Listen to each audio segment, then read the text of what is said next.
قرآن ایک داستان بتا رہا ہے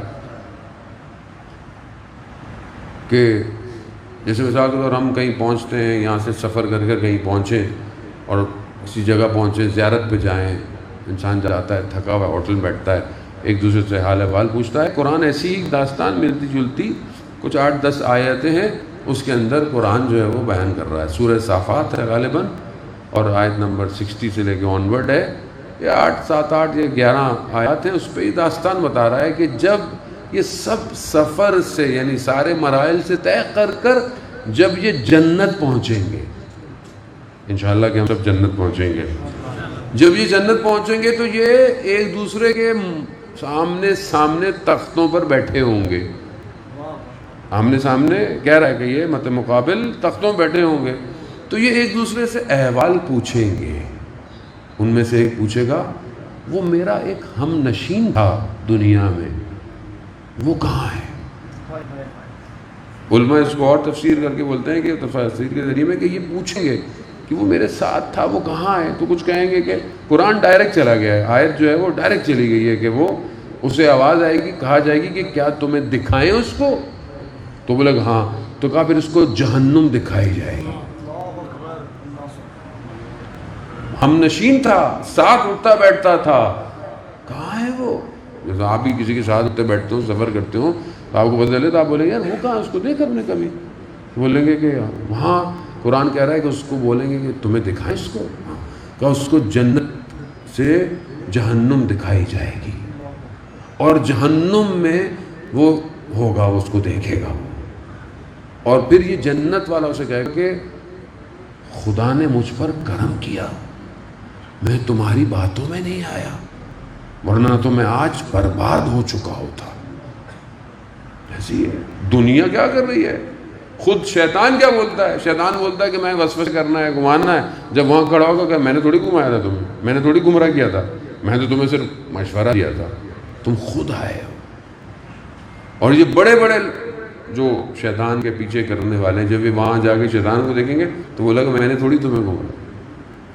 تو قرآن یہ داستان حقیقت ہے، بہشت والے کو جہنمی کی طرف متوجہ کرے گا، اور وہ سے کہے گا کہ خدا کا شکر، اگر خدا کا کرم نہ ہوتا تو میں تمہاری باتوں میں آ جاتا، اور میں بھی آج یعنی، اور وہاں گرنا اٹھنا نہیں ہے۔ یہاں آپ گر جائیں آپ اٹھ جائیں گے، وہاں نہیں گر سکتے۔ یہاں زندہ ہیں، آپ کو توبہ کا موقع ہے، وہاں کوئی موقع نہیں ملنے والا آپ کو، وہاں تو گر گئے تو گئے۔ اسی لیے کہتے ہیں کہ اپنی دوست اچھے رکھیں۔ حدیثہ علیہ السلام فرماتے ہیں کہ دوست وہ ہو جسے دیکھ کر تمہیں خدا یاد آئے۔ دوست ایسے ہیں، آج کل دوست ہیں جن کو دیکھ کے نشہ یاد آتا ہے یا کچھ اور یاد آتا ہے، وہ دوست ہے، وہ نشے کا ہے، یہ بھی نشے کی طرف جائے گا۔ دوست ہے، آج دنیا برباد ہو گئی ہے، تھوڑی دیر کی لذت برباد کر دیا ہے، بس جانے ہوتا یہ کچھ کام نہیں آئے گا۔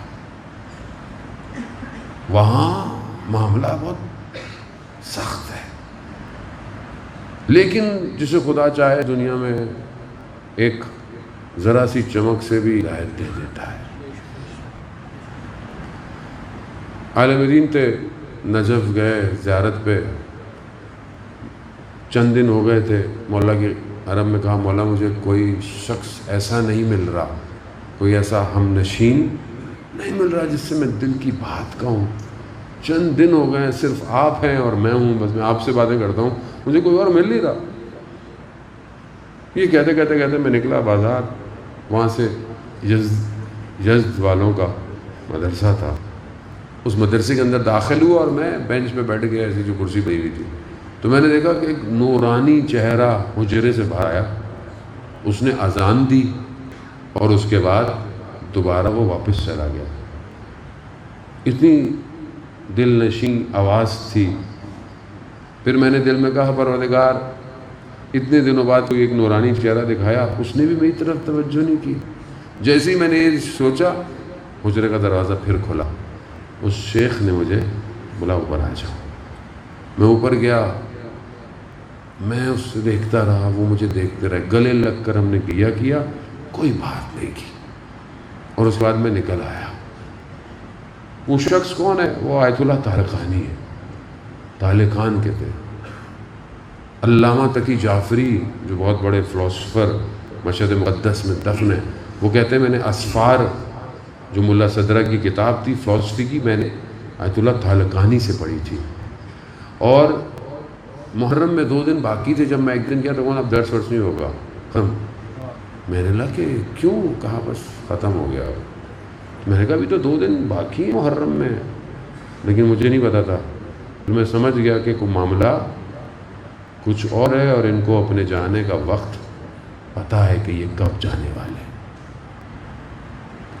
یہ جس رات ان کی آخری رات تھی، اپنے طالب علموں کو بلایا اور ہنسی مذاق کرتے رہے، اور جب طالب علم اٹھنے لگتے تھے تو کہتے تھے کہ آج ہی کی تو رات ہے، غنیمت جان لو۔ تو مگر طالب علموں کو نہیں پتا تھا کہ یہ کیوں کہہ رہے ہیں۔ خادم کو کہا کہ کل جب صبح تم فجر میں اٹھو گے تو تمہیں آواز آئے گی کہ طالقانی مر گیا۔ اس نے بھی کہا کہ پتہ نہیں کیوں کہہ رہے ہیں، لیکن وہی وہ جب صبح اٹھا تو اپنے حجرے میں یہ سو رہے تھے، یعنی مر چکے تھے۔ یہ اس مقام پر آدمی پہنچ جائے کہ جسے پتہ ہو کہ وہ کہاں جانے والا ہے اور کب جانے والا ہے۔ کیسے؟ طالقان کے قریب گاؤں میں چرواہے تھے، چوپان تھے، جانوروں کو چراتے تھے، کہیں قرآن کی تلاوت ہو رہی تھی، آواز جب کانوں میں ٹکرائی تو وہیں کہا کہ پروردگار تو نے یہ جو نامہ بھیجا ہے دعوت کا، طالقانی کیسے اسے چھوڑ سکتا ہے۔ واپس گئے، جانوروں کو اس کے مالک کو دیا، اور خود کچھ دن اصفہان اور پھر نجف چلے گئے ظالم۔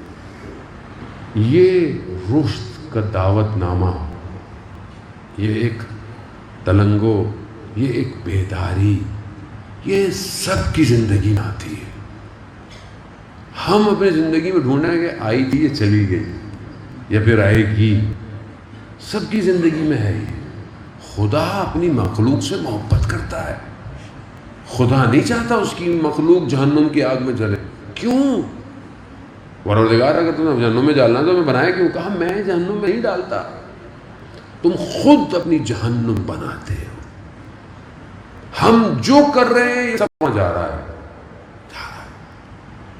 اسی لیے نفس جو ہے، نفس دنیا کی طرف تمایل رکھتا ہے، لیکن نفس کا جو ملکوتی چہرہ ہے وہ دوسرا ہے۔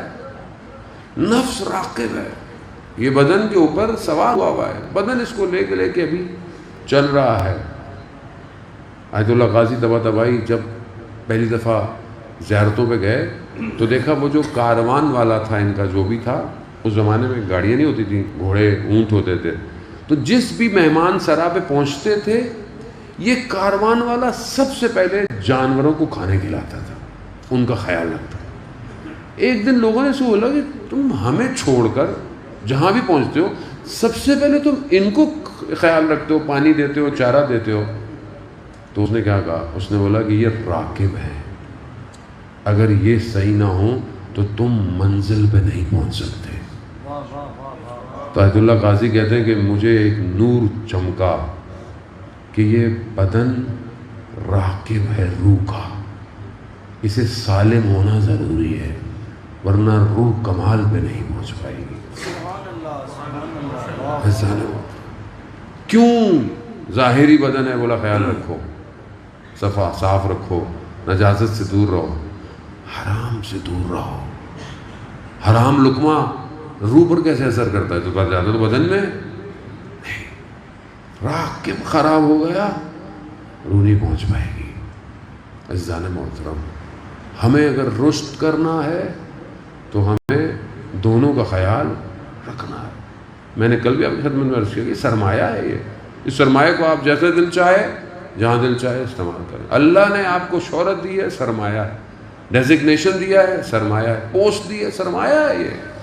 اس سرمایہ کو آپ رشد کے لیے استعمال کریں گے یا نزول ہونے کے لیے استعمال کریں گے، یہ اب آپ کے اپنے اوپر ہے کہ اب آپ اس کو کہاں لگیں۔ نفس جو ہے وہ اس کا جو ملکوتی چہرہ ہے اسے تربیت کی ضرورت ہے، اسے مہار کی ضرورت ہے۔ جہاں ہم اپنی ذاتی پڑھائی میں، ایجوکیشن میں، یا آپ کا جو پروفیشن ہے، جو بھی چیزیں آپ اس میں محنت کرتے ہیں، آپ اس میں اچھا استاد ڈھونڈتے ہیں، آپ اس کے لیے اکیڈمیاں جوائن کرتے ہیں، آپ کہیں کورس کرنے جاتے ہیں، کہیں ورک شاپ کرنے جاتے ہیں، کیوں کہ بہرحال وہ جو آپ کی اسپیشلائزیشن ہے وہ بہتر ہو اور آپ اس کو یوٹیلائز کریں، مگر یہ سب یہی رہ جائے گا۔ یہ جو باطن ہے اس سے سفر کرنا ہے بہت طولانی۔ قبر میں ڈالیں، ہڈیاں ہیں، سب ختم ہو جائے گا، خاک میں مل جائے گا۔ کیا چیز ہے جو گھومتی رہے گی؟ قبر میں عذاب کس کے اوپر ہے؟ اس کے اوپر تھوڑی عذاب ہے، وہ تو ختم ہو گیا۔ قبر تھوڑی یوں ہو رہی ہے، سخت ہو رہی ہے۔ قبر تو باڈی کو لیتی ہے، روح ملکوت برزخ میں چلی جاتی ہے۔ اب اس کا حساب کتاب برزخ میں ہے۔ جس کے اعمال اچھے اس کی برزخ بہشت کے باغوں میں سے باغ ہے، اور جس کے اعمال خراب اس کی قبر میں جہنم کی کھڑکی کھلتی ہے۔ یہ جو ٹریول ہے روح کا، اس کا سفر زیادہ ہے۔